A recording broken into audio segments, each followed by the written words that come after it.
In this video, we are going to explore why we need to consider shipping containers as an alternative building method in Ghana. As you may know, building materials in Ghana are very expensive today, and many people struggle to afford decent housing.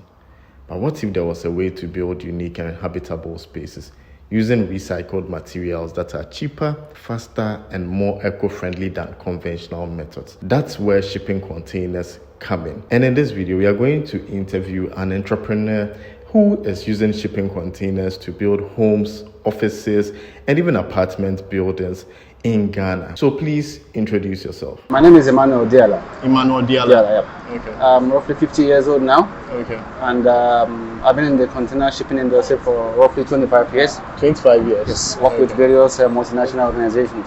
Okay. So I've been very much at home with the container use and what we do and what it's used for. Okay. So it is something of a nature. So I've nurtured myself to bring this what I'm doing currently now. So this is where we are. Okay, so how did you start? Like, how did you get into it? Is it something that you studied? Yes, I naturally am a gifted person in adapting to situations and wherever I find myself. Okay. I actually did accounting in universities. Wow. So when I joined the multinational organization Bolore Group, so I found out that it was an industry which I can build a career in. So my first boss nurtured me and made me develop more interest in container business and industry. So there I've been all along, did my master's, and at the end of the year I said, okay, let me settle down in this industry. So over time, we used to import modular containers. Okay. These are prefab offices from outside, Turkey, China. So we realized at a point, these containers were getting too expensive. Too expensive. The small box charging you $6,000, $8,000 with nothing inside it. At the point I said, okay, why don't we use these containers to fabricate these offices for them locally? Okay. So at the point we said, okay, when you come, we'll give you options. Do you want the prefab one, or we do the local one for you? Okay. So gradually, people started accepting this concept. That is where we started. Okay. From the office fabrications, we moved into apartment fabrications. Okay. That is where we are moving into gradually. So then your main focus is apartment fabrication. Okay. So when you say apartment fabrication, like, can you tell us what it entails? Like, how do we start? How does somebody get started? Okay. One main apartment fabrication is somewhere where somebody can comfortably live. Okay. And cohabit with partners or families, where you can stay, live naturally, as if you are in a big house. Okay. So that is where we moved into now.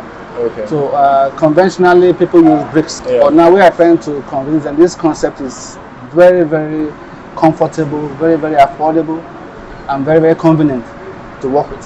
So that is where. So you said certain words, and I want you to explain them. Right? You say comfortable. How comfortable is it? Let's say somebody is having a family, right? Maybe 2 kids, right? Such a person will need maybe a 3-bedroom house, or sometimes even 4 for visitors, right? So how comfortable will a container house be to accommodate them? Naturally, if you look at the container, they have a conventional sizes. Okay. So when we are discussing with the client, we look at the size of the family. Okay. Look at the size of your budget. Okay. We advise you how many units we need to achieve these particular specifications. Okay. This will guide you in having that comfort we're talking about here. Okay. You might think if you have the bricks, you can get a 12 by 12 room size. Yes, same thing. If I have the container, you tell me you need a 12 by 12 size. I know how many containers I have to put together, in what way I have to place them to achieve that same size. Okay. So with the same comfort you're seeing when you get into a big house, the same comfort I give to you when you're using a container. Okay. Because naturally, issues of water, issues of heat, issues of security, issues of convenience are all provided in it. If you say security, please explain, because I understand, let's say water, you can connect it to the pipes and do all the plumbing and all that, right? But security, explain. Okay, security, conventionally when you use bricks and mortar, you expect when you're inside your house, nobody should break in there. Yeah. Either through the wall, door, or the wall. But I give you some takings here. If you're inside a container home, people think you can easily come in and break into it. You can't do that. Just cut the container. You can't. Let me give you an instance. If it's a brick and wall, if an armed robber comes, he wants to break it, he needs sledgehammer to break the walls. Yes, and it's going to take him a very long time. Yeah. Let me give you what happens to container. The container materials we use for building are not the usual local materials. These are shipping ISO certified container metals. Okay. If you need to break in, you need generator, you need a welding machine, you need gas to do all this. Then you are possibly inviting everyone to come and help you do it. Okay. So as it is, abroad, this concept has been accepted because we live in an open environment. Here we are still concerned about security. So similar issues we're having with bricks is the same thing we face with container. It makes no difference. Okay. What we do is the areas we already open inside the container, like the windows, the doors, we still fortify it. Okay. We do burglaries inside, you don't see it from outside, it's sealed inside. Like the doors, the same thing, we use metal doors, those makes it secure. So when you're talking about the wallings, inside it we still have a lining because we pad it. Okay. What material do you use for the pad? Either we use metal studs. We have metal studs we put in there. We put insulation. Either the foam or the cavity bath. They are like thick walls we put in there. Then before we cover them with cement boards. Okay. Then plaster it and seal them. So we still have about 3 or 4 layers of what we do there. And this helps to insulate against the heat. It helps to insulate against because one thing that a lot of people, before I came to interview you, right, I did a TikTok live video and I told them I would be coming to interview somebody who deals in container homes, right, and like they should ask questions that they would want to see in the interview, and 90% of the questions had to do with heat because it's made of metal. So Ghana, the sunshine is also pretty high, right, which is understandable. So how cool would the room be, or you still need to get like an air conditioned unit as well? What we do here to reduce the temperature to room temperature naturally with the bricks and wall. One is we do the insulation. We have different forms of insulation materials for this. Okay. We do the insulation. The walls we use a cement board. Cement board are thick. They have cement boards are more like a cement. Yeah. We use in plastering the walls. Yeah. So between the container and the insulation and the cement board, these are layers of insulations that help you to cushion it. Secondly, the floors, we do tiles. We ensure we do tiles. Tiles still drags down the heat if there's any heat. Then up at the roof, we use cellular membranes to seal the top. Okay. This prevents heat from coming in. So all the walls, the uniform, ceiling, walls are all insulated completely. Okay, makes sense. And apart from that, when we are positioning the windows, we create the sizes of the windows, allow cross ventilation. Okay. So this helps air flowing very, very dynamic, so that in the end you still have a flow that assists you with the air condition or whatever way you want to do about it. Just as I was saying earlier, Qatar is hotter than Ghana. Okay. So how come they did apartments? They staged a full game with the hotels, the stadiums, the containers. No bricks, no mortar. Containers only. All this, they achieved it. So it's all maybe possible.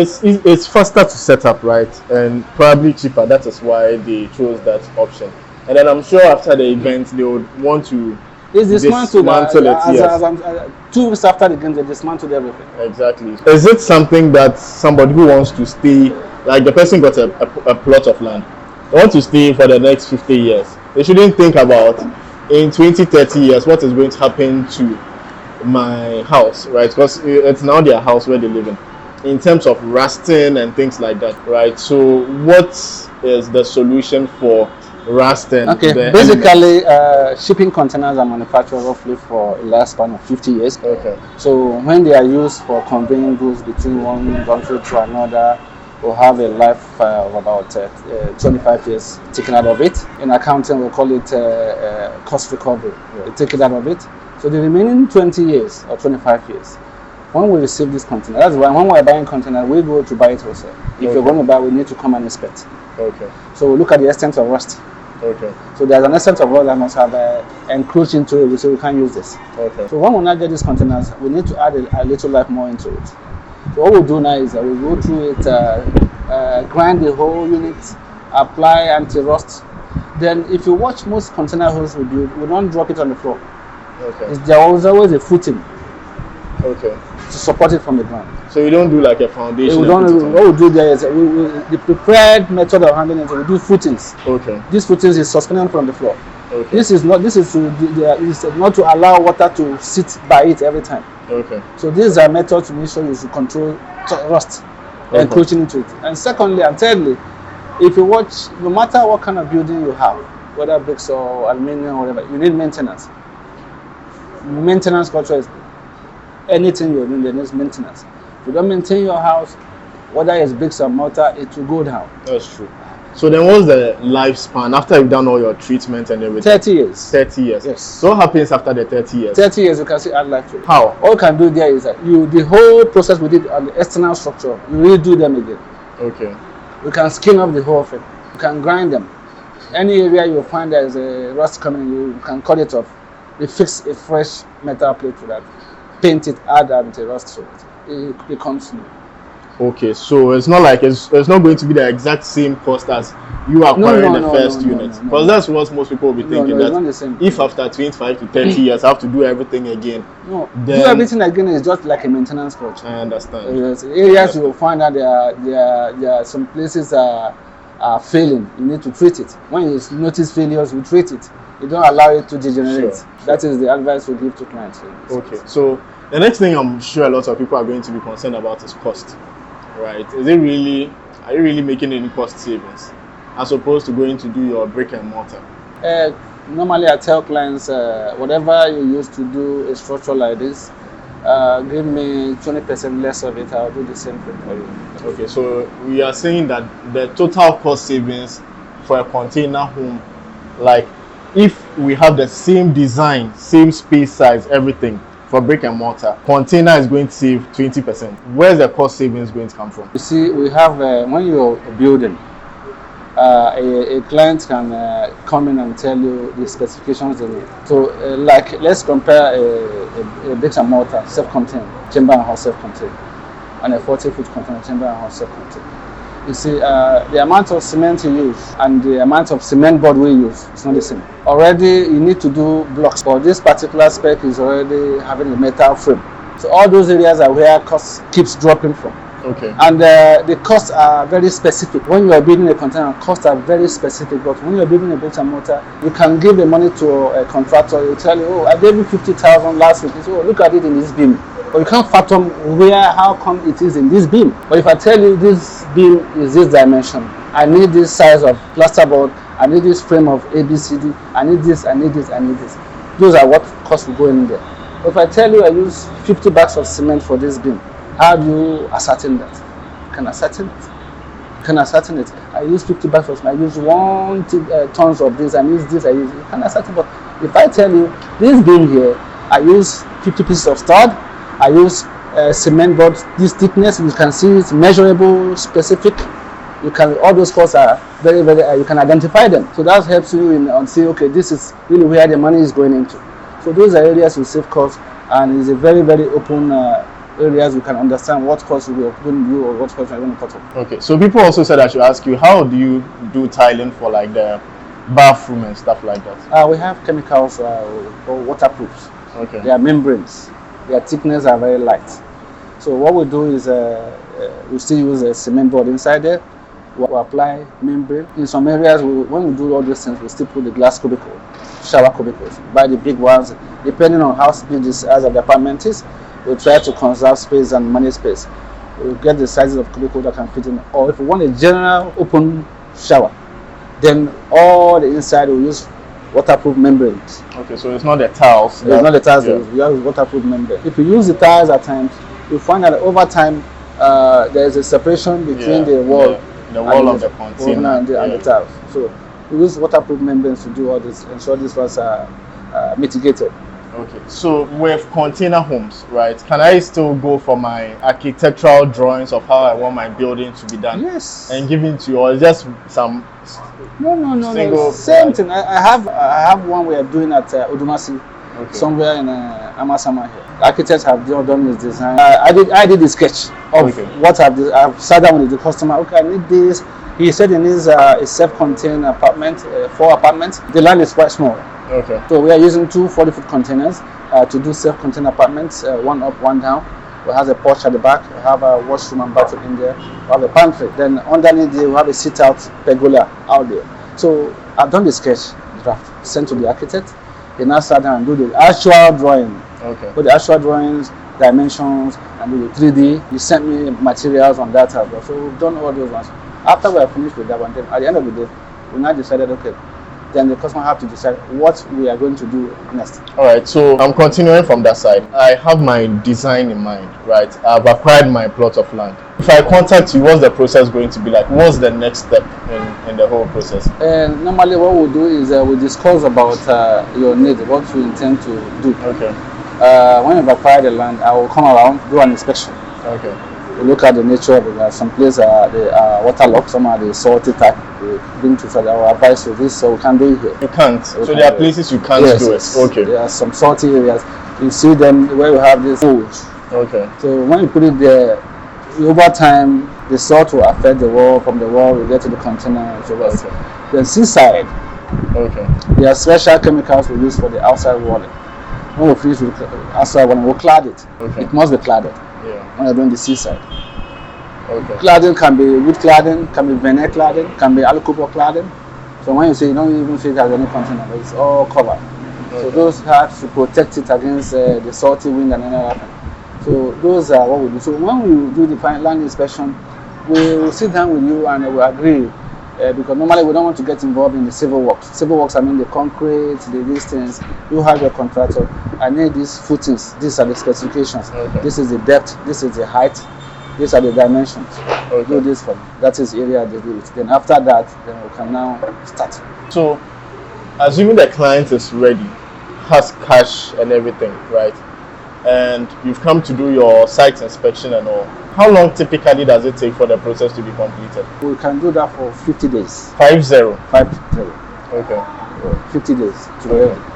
Chamber and hall, 45 days maximum, 40 days is ready. All right. So at this point, I think we'll go to the prices. Then we'll come back to the details.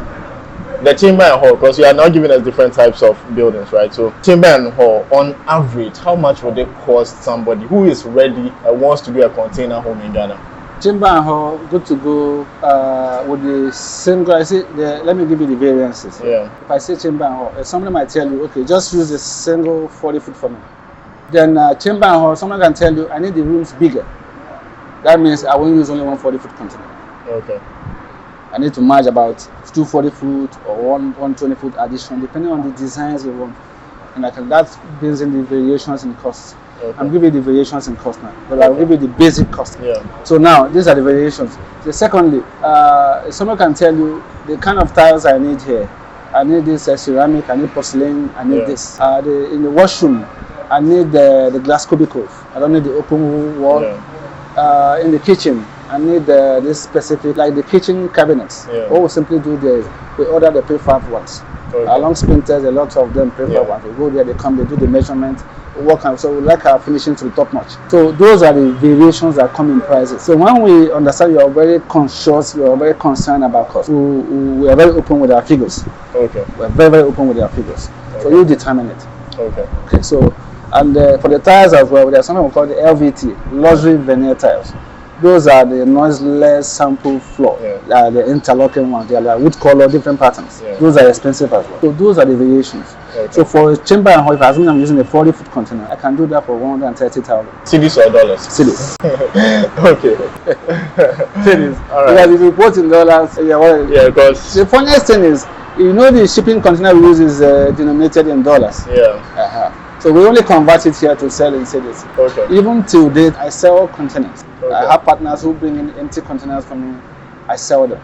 Okay. So we are braced with the cost of containers. So we can then the local materials will source every other thing here locally.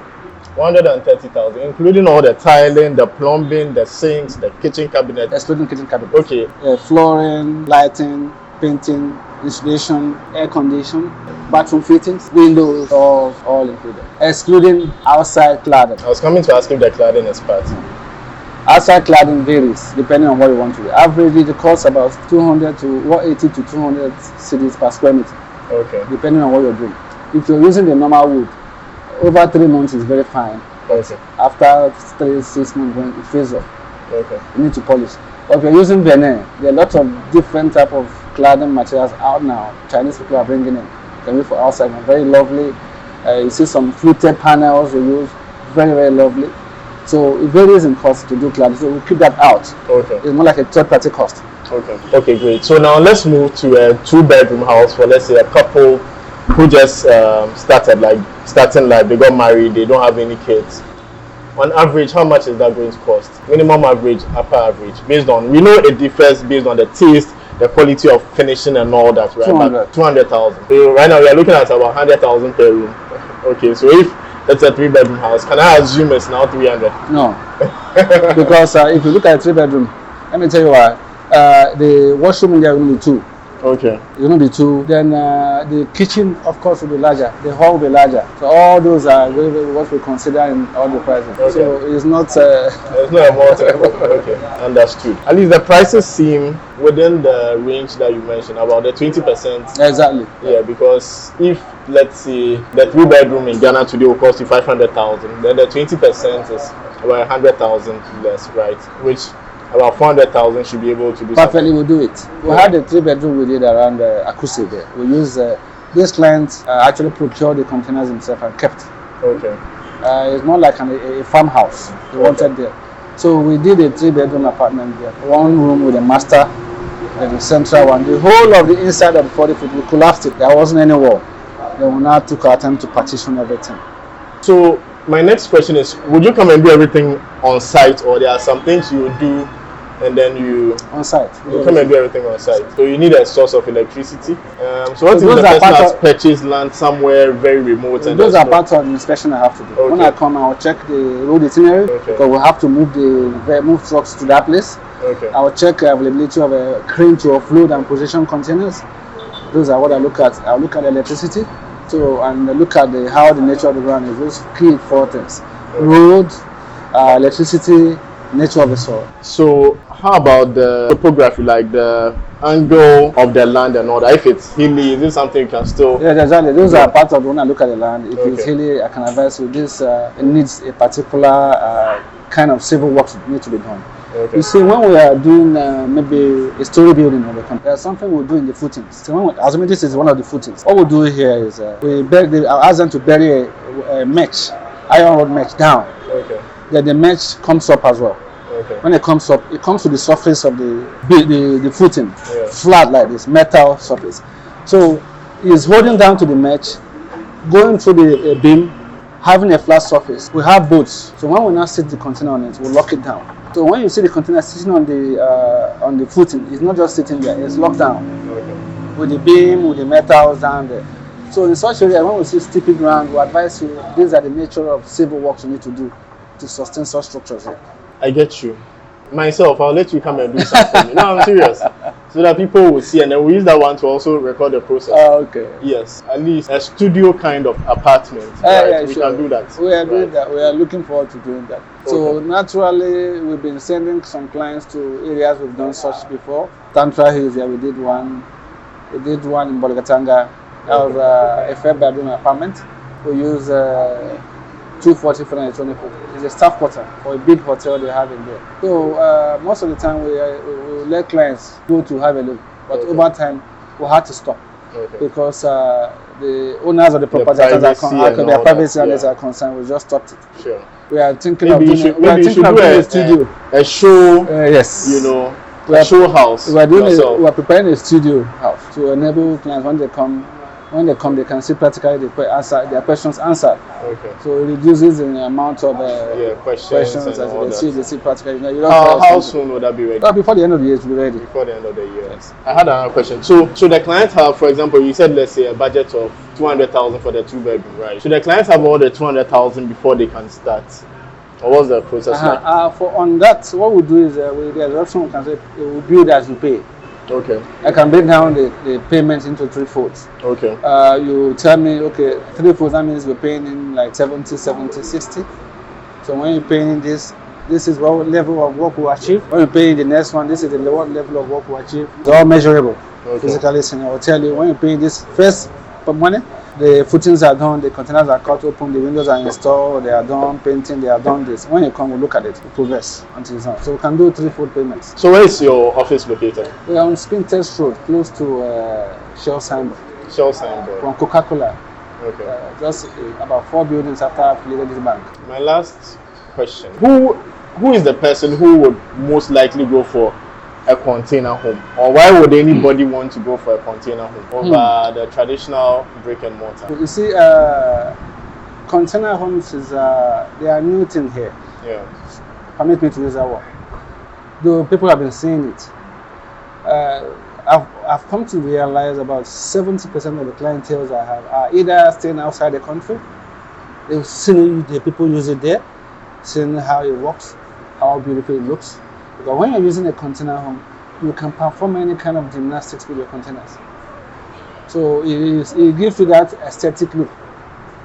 So they have seen it. So a lot of them are staying out.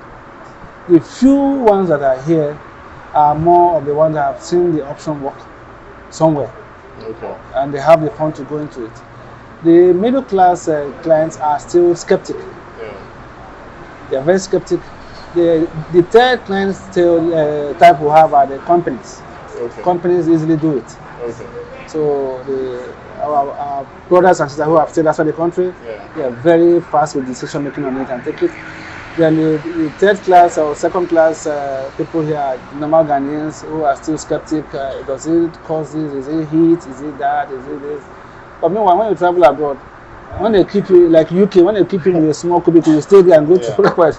But here, I want to live in a big bogus house.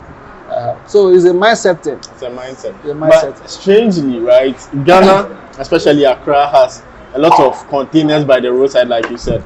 Most lower income people use it as their offices, shops, stores, etc.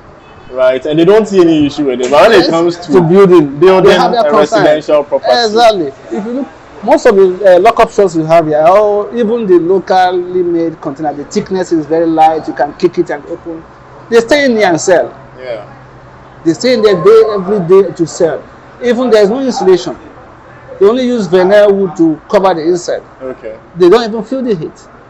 So now we are telling you why. This is a foreign container. Thickness is high. Quality is good. We are doing insulation. We are doing padding. We are doing painting. We are providing other things inside to reduce the heat.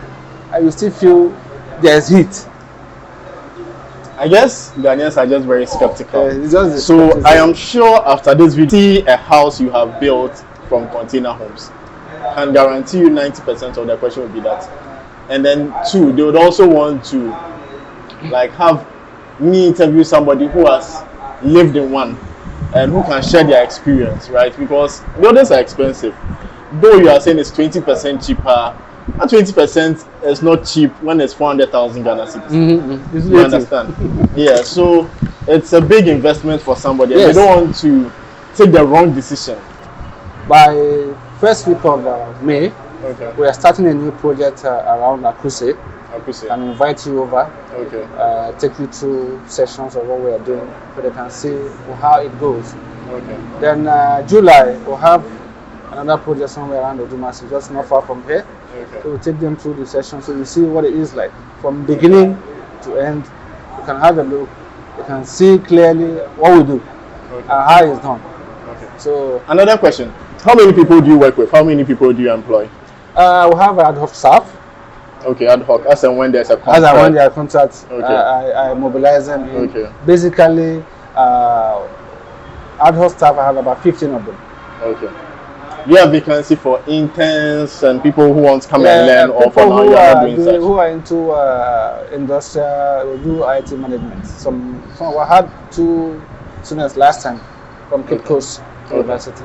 When we said that we invited them to, they asked if they can join. I asked them to be on the waiting list. So once we started the project, it was the time I asked them to come.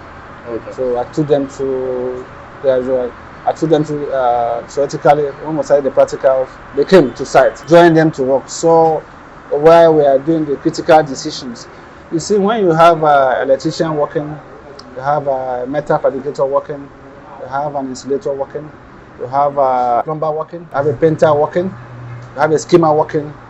There are some tiny technical areas in the job transition from one point to another. At what point do you do this? How do you ensure those transitions are smooth? Not in the communication, but in the job itself. Yeah. So those are technical areas I bring them to advise them, okay, this is why we do this here. Like the fishing I told you about, naturally you might not know we do that. You just see the container sitting, but meanwhile it's locked down. So we bring them in, show them around what we do and all those things. Then if anybody wants training, a lot of people are there looking for what to do. Yeah. I don't believe in having an idea and having a career and having a business. I want to hide it to myself. If you think it's something you want to do as a career, as a business, contact me. Okay. I will sit with you. Advise you and get you through whatever. All right. How about partnership? Because we interviewed one guy who is Liberian, right? He was born in Liberia. He's moved to Sweden. He does roofing and metal plating and things like that. And after the video, a lot of people wanted to do partnerships so that he can expand to different areas in Africa and things like that. Is that something you're interested in, or you are? Yeah, we are open to that. Very open to that. We had a partnership arrangement we're making with a client in Abidjan, then another one in the Gambia. Okay. So those are ongoing discussions currently. So we are open to that. Okay. So basically, how has the reception been so far for all the people you've worked for and all that? It's been wonderful. Let me give an example. Like the one we got about Katanga. Actually, the client wanted it for staff. By the time we finished it, he said, Emmanuel, I'm not giving this out for staff. I said, why? I didn't expect this kind of finishing. Okay. I didn't expect this kind of looks, how it looks. In fact, people coming, trooping into the area to say, are these white people now living in this area? Can you imagine the mindset? Yeah. The white people now coming to stay here because they know it's like a white culture using containers. So it's been wonderful. Okay. It's been wonderful. All right. Thank you very much for your time. It's a pleasure meeting you too. So if you want to contact Emmanuel, his details will be in the description of this video. Check him out and tell him you are coming from Africa Building Hub. I'm sure when they come, you give them some discounts. Right? Sure, definitely. That is very important. We're here to grow, so we'll look at all of it. All right. Thanks, Bebe.